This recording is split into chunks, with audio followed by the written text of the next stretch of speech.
직접 돈을 주기도 하고요. 일자리를 제공하기도 합니다. 그리고 아픈 분들 요양보험 제도를 어떤 분들은 일주일에 5번 식사까지 제공받을 수 있고 그 외에도 안과 수술이나 무릎 수술까지 받을 수 있습니다. 안녕하세요. 임플란트 타이거입니다. 얼마 전 노인의 날 기념식이 있었습니다. 많은 사람들이 모였고 많은 사람들이 또 이날 상도 받았습니다. 자, 그런데 가장 중요한 것은 이날 발표했던 노인에 대한 주요 복지정책이었는데요. 정부에서 꼽고 있는 주요 복지정책, 자, 첫 번째는 노후소득에 대한 보장 지원입니다. 일단 65세 이상이면서 소득 하위 70%라면 받을 수 있는 혜택, 그 중에 가장 대표적인 내용이 기초연금입니다. 올해는 월 최대 34만 2,510원인데요. 만 65세입니다. 내가 65세가 되기 한 달 전부터 신청하는 기초연금 기준을 충족하면 계속 매달 생활비로 지급받을 수 있는데요. 올해는 34만 2,510원입니다. 자, 지금 현재 기초연금 아직까지 신청하지 않은 분들 있다고 하는데요. 알고도 신청하지 않는 분들도 있지만 몰라서 아니면 깜빡하고 기간을 놓쳐서 신청하지 못하는 분들도 의외로 많다고 합니다. 그렇기 때문에 65세 이상 노인들 가장 대표적인 소득보장 지원 정책 기초연금 이 부분은 혹시 내가 놓치고 있지 않는지 무조건 확인하셔야 되고요. 내년에는 내가 이 기준을 그대로 충족할 것인지 한 번 더 체크해 보시기 바랍니다.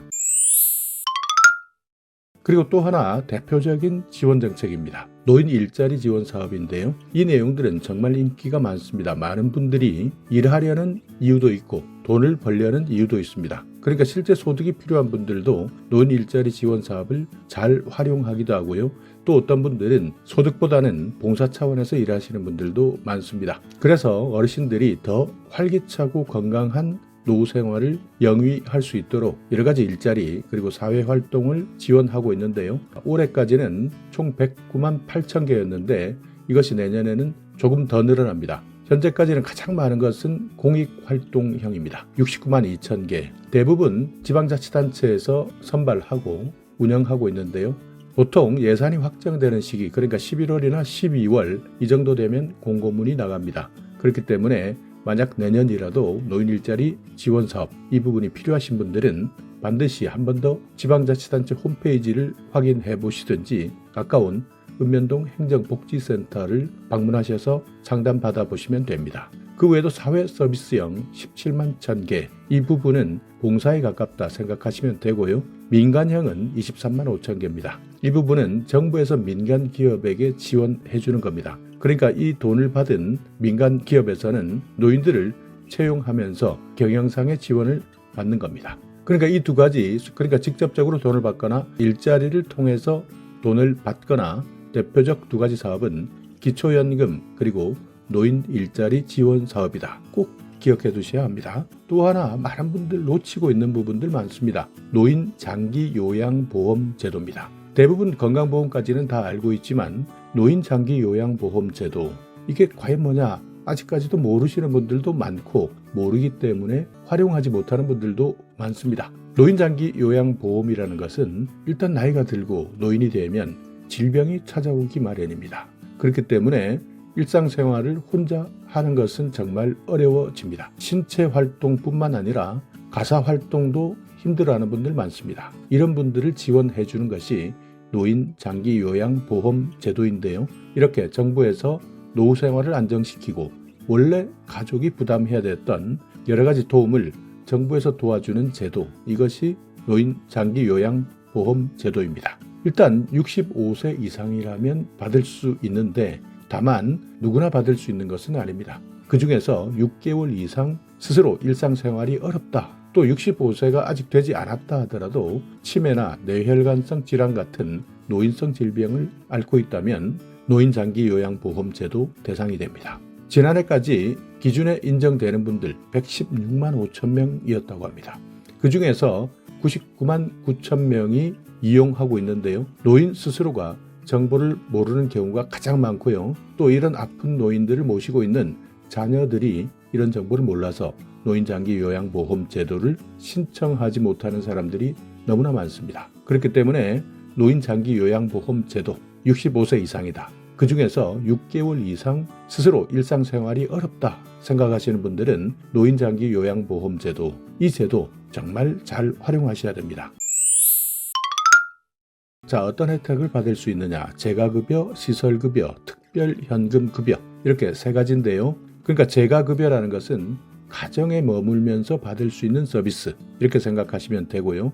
그 중에서 대표적인 것이 방문 요양, 정해진 시간을 두고 실제 방문해서 잘 계신지, 어디가 힘든지, 또 어떤 것을 도와드릴지 이런 것들을 확인하고 실제 도움을 주는 것이 방문 요양입니다. 그러니까 집에 계시면서 받을 수 있는 서비스. 방문 간호는 아프신 분들입니다.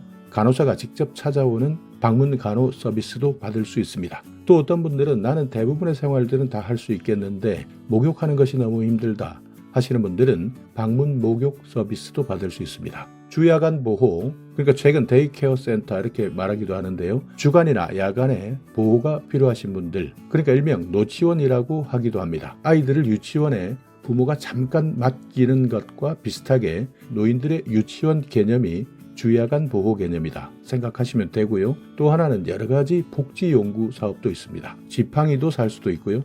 휠체어도 구매할 수 있고, 미끄럼 방지 양말이라든지 침대까지, 전동 침대까지 구매할 수 있는 복지 용구를 구매할 수 있는 비용까지 받을 수 있는 것이 재가급여 서비스 내에 모두 포함된 내용입니다. 자, 시설급여는요, 집에 있지 못하시는 분들입니다. 이제 조금 더 아프신 분들이겠죠.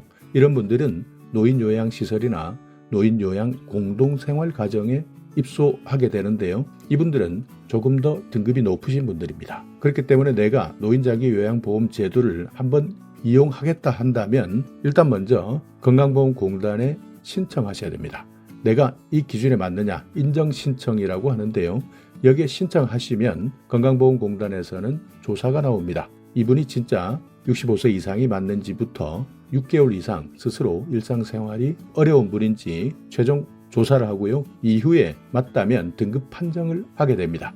여기에서 재가급여를 받을 것인지 아니면 시설급여를 받을 것인지 등급이 나오게 되고요. 이 등급이 결정되게 되면 바로 재가급여나 시설급여 아니면 특별현금급여라는 제도도 있는데요. 이것을 모두 이용할 수 있는 겁니다. 자, 여기 특별현금급여라는 것은 도서입니다. 그러니까 섬 같은 데 사시는 분들도 있고요. 산골 같은 데 사시는 분들도 있습니다. 이런 분들은 재가급여나 시설급여 받는데 어려움을 겪을 수도 있는데 이분들은 가족 요양비로 실제 현금을 지급해 줍니다. 그러니까 노인 장기 요양보험제도, 이 제도는 정말 중요한 제도인데도 본인이 스스로 아프기 때문에 이런 것까지 신경 쓰지 못하는 경우도 많고, 자식들도 이런 제도 자체, 정보에 어두운 자식들도 많습니다. 그렇기 때문에 알지 못하기 때문에 신청하지 않는 사람들 너무 많다. 정말 중요한 제도이기 때문에 이것 하나는 꼭 기억해 두셔야 하는 겁니다.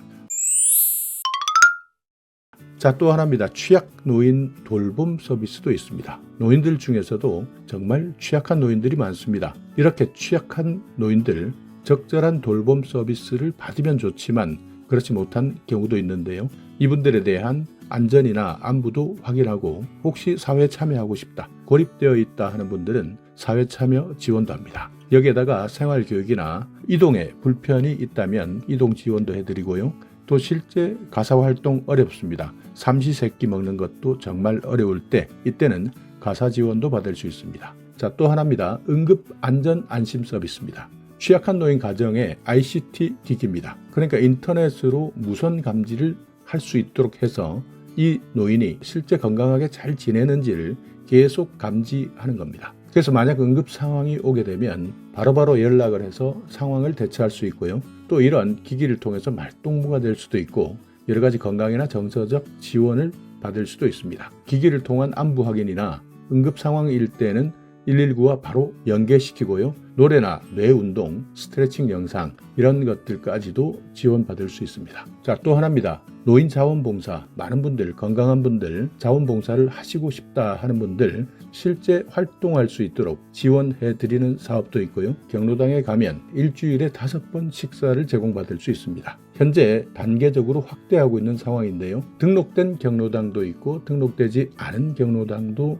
있습니다. 2024년 4월 기준 식사를 제공해주는 경로당은 58,558개소였는데요. 12월에는 61,483개소, 1년 동안 2,925개소가 증가했습니다. 밥 주는 경로당, 일주일에 5번 식사 제공하는 경로당 계속 늘어날 예정이니까 혹시 내 주위에 있는 경로당은 현재 어떤 상황인지 한번 확인해 보시기 바랍니다. 그리고 건강한 노후 생활 지원, 노인이 되면 대표적으로 아픈 곳이 눈 그리고 무릎입니다. 시기를 잘못 놓치면 실명까지 할 수 있는데요. 자, 노인 실명 예방 관리 사업은 만 60세 이상입니다. 저소득층 노인을 대상으로 무료 안검진, 그러니까 눈검사입니다. 그리고 안질환, 이미 눈이 안 좋아지신 분, 이런 분들은 수술이 필요하실 텐데요. 본인 부담금에 대한 수술비를 지원해 드립니다. 당연히 눈이 좋아지면 삶의 질도 향상되고 경제적 부담도 경감될 수 있습니다.